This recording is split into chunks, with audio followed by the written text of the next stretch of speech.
काल दिवसभर सावरकरच चालले होते. अजित पवारांना सावरकरांचे विचार मानावे लागतील. अरे नाही मानत तर मग सरकारमधून दूर करा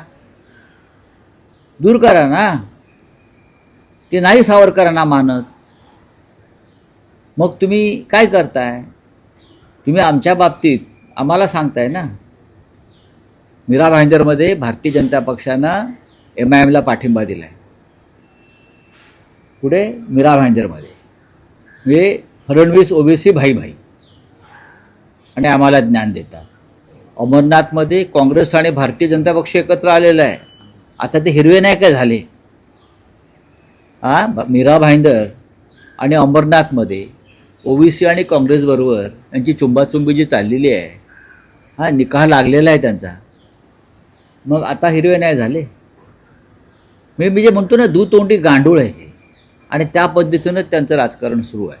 त्यांच्यात काही खरं नाही. सर्वत्रच मुस्लिम मतांसाठी तुम्ही म्हणता ना आम्हाला, मुस्लिम मतांसाठी तुम्ही काय कर, तुम्ही ते MIMचा थेट पाठिंबा घेताय. MIM आमच्या आसपास पण फिरत नाही, आम्ही त्यांच्या आसपास फिरत नाही आहोत. पण अकोटपासून मीरा भाईंदरपर्यंत संपूर्ण महाराष्ट्रात भारतीय जनता पक्षाची MIM बरोबर छुपी युती आहे. आणि काही ठिकाणी उघड आहे, निर्लज्जपणाचा कळस आहे, काही ठिकाणी उघड आहे. मीरा भाईंदर, अमरनाथला काँग्रेस, इतर ठिकाणी काँग्रेस. हे गंमत आहे मोठी. भारतीय जनता पक्षाच्या दुतोंडीपणाची गंमत आहे.